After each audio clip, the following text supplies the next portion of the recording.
para quem entrou depois e estranhou, eu tá de certa forma falando sozinha, mas é porque como a gente teve um probleminha com o vídeo de Gabriel, para não perder essa oportunidade de ter esses esclarecimentos tão importantes, a gente decidiu por fazer, apesar dele não estar aparecendo, e ele muito gentilmente se dispôs a isso. Então, a gente está aqui dando todas as dicas, todas as orientações, apesar de não contar com a imagem de Gabriel. Mas o áudio dele está bom e a gente está sendo bastante esclarecido quanto a todas essas questões. Então, eu vou voltar para aquela questão, Gabriel, das garantias que a gente estava falando. Hoje, o banco ele está preferindo... Por que ele está preferindo a garantia do devedor solidário e não do avalista?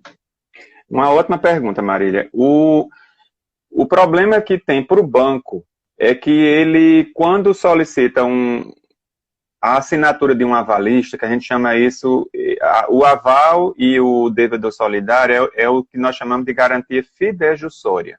São garantias pessoais.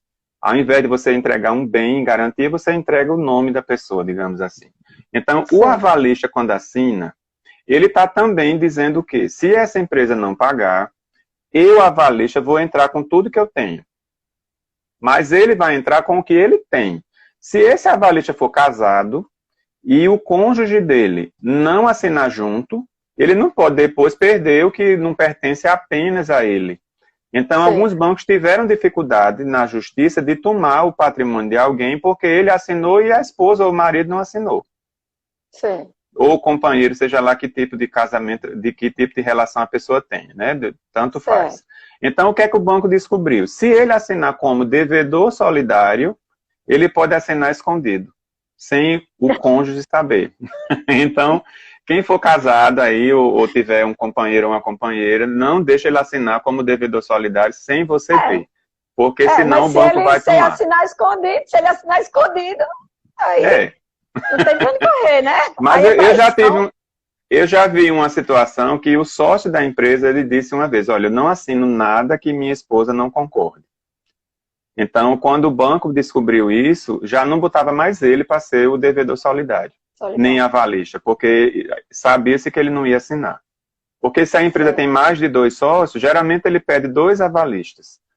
Então, quando a empresa tem mais de 2 sócios, o gerente ele tenta ver qual é o sócio que tem o melhor patrimônio econômico e aquele que tem mais facilidade para assinar. Então, é só esse cuidado. Se for avalista, o banco vai querer que assine o avalista e o seu cônjuge. Se for devedor solidário, basta uma assinatura, o banco pode tomar tudo que a pessoa tem. Caso a empresa não pague, né? Caso a empresa não pague. Em resumo, o cônjuge sai prejudicado mais nesse do devedor solidário porque ele pode estar assumindo a responsabilidade sem saber, né? Exatamente. E no avalista ele só assume se quiser. Né? Então é bom alertar os cônjuges em relação a isso, eu acho importante. É bom saber, saber. Todo mundo ficar atento e alerta. Sim, né? E assim, que bens são esses que se pode oferecer em garantia real, Gabriel? É bastante variado. Primeiro, assim, quando você vai financiar um carro, o próprio carro já é garantia dele mesmo. Então, esse é um que pode ser dado. Agora, se você vai pedir um financiamento para construção de um hotel, construção de um restaurante ou reforma, aí o carro já não entra. Se ele não for financiado, ele não pode. Um carro garantir uma construção. Aí tem que ser a própria construção e o terreno dessa construção está. Não precisa que o bem esteja no nome do devedor, no nome da empresa que pediu emprestado. Pode ser no nome de qualquer pessoa, desde que ela concorde em assinar junto, autorizando a garantia, a hipoteca ou a alienação. Ele não passa a ser devedor. Ele apenas diz que concorda que aquele bem dele seja tomado caso a empresa não pague o banco. Mas o patrimônio dele não vai ser comprometido. Só aquele bem específico. Só o bem específico. Existe a possibilidade da gente, por exemplo, fazer eu vou construir uma pousada, mas o terreno não é meu, é alugado. Pode. O banco financia desde que você dê uma garantia que seja fora da pousada. Um outro terreno, um outro imóvel, pode ser uma casa. Agora, o bem de família é que os bancos não aceitam. Por quê? Porque, pela Constituição brasileira, o bem de família é aquele que você tem apenas ele e você mora nele. Então, ele não pode desalojar uma família. Agora, se você tem um lugar, você mora nele, você tem um segundo imóvel, que é uma casa de praia, é uma casa do campo, ou está alugado para uma outra pessoa, esse segundo imóvel pode ser dado em garantia. Então, essa é a grande dificuldade que eu vejo para os pequenos empresários conseguirem financiamento, é porque geralmente eles querem começar o negócio e não tem esse patrimônio todo. O patrimônio que ele tem é a casa onde ele mora. E essa casa não pode ser dada em garantia. Aí você tem que encontrar alternativas. Então, às vezes, os governos criam o que nós chamamos de fundo garantidor. Então, o BNDES já criou uma época, o Sebrae já teve uma outra época que criou, e eu imagino que nessa pandemia agora, o Ministério da Fazenda deva criar algum outro fundo garantidor, porque eu já ouvi rumores de que eles estão planejando criar exatamente para essas pessoas que não têm o patrimônio suficiente para dar em garantia. Mas, resumindo aqui a resposta, pode ser máquina e equipamento, normalmente quando ele está sendo financiado. Pode ser veículo, quando o veículo está sendo financiado. E qualquer imóvel, terreno, apartamento, casa, estando livre de hipoteca ou de alienação, já estando 100% quitado e com escritura, e averbadas todas as benfeitorias, eles são aptos também a ser oferecidos em garantia. Não tendo patrimônio tangível, é possível conseguir uma fiança bancária. Agora, para conseguir a fiança bancária, você tem que negociar com um terceiro banco para que ele seja seu fiador. É como se ele fosse seu avalista. Então, ele vai exigir algumas coisas de você. Uma das coisas que ele pede é uma remuneração anual em cima do valor que ele está garantindo, que geralmente é 2% ao ano. Então, se você vai pegar um empréstimo para pagar 4% ao ano e não tem garantia, pega uma carta de fiança, você já vai gastar mais 2%, então já vai ser 6%. Basicamente são essas as garantias. Agora tem mais, desculpe, Marília. Não. Garantias adicionais que os bancos pedem, que isso aconteceu agora, nesse caso que eu acabei de falar, que um cliente me pediu para eu analisar o contrato dele. O banco colocou que ele precisa deixar 5% do valor financiado aplicado no próprio banco.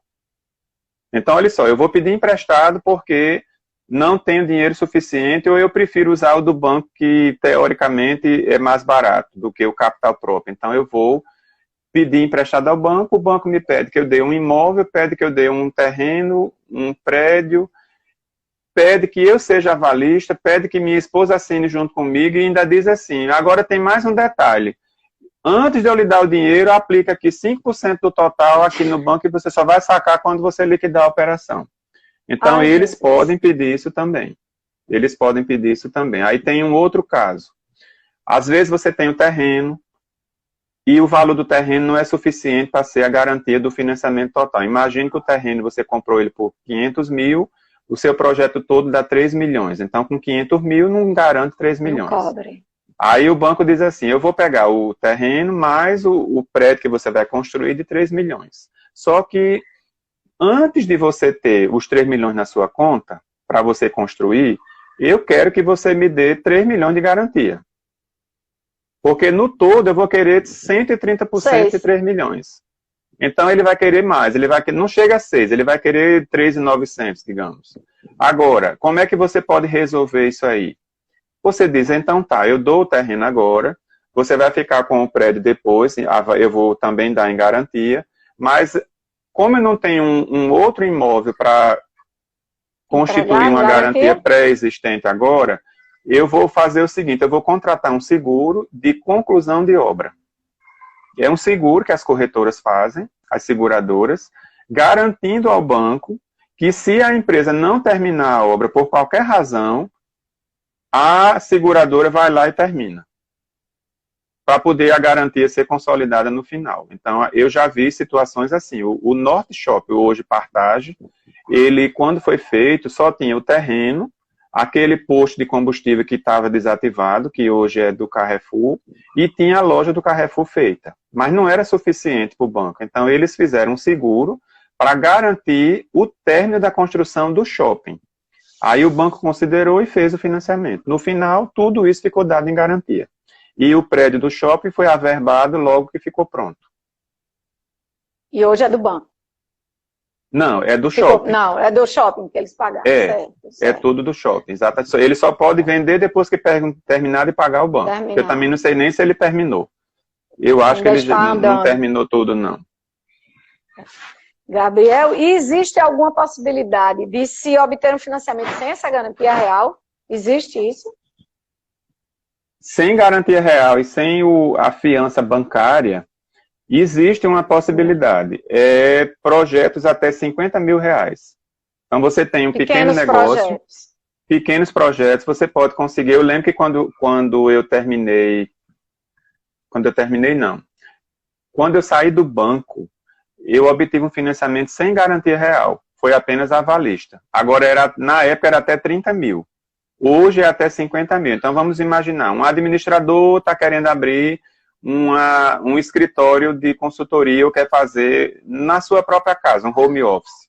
Ele vai pegar esse financiamento, se for até 50 mil reais os gastos com móveis, computador, equipamento e reforma, o banco vai pedir apenas 2 avalistas. Não vai precisar de garantia real nenhuma. Certo. E hoje já é possível você registrar uma empresa com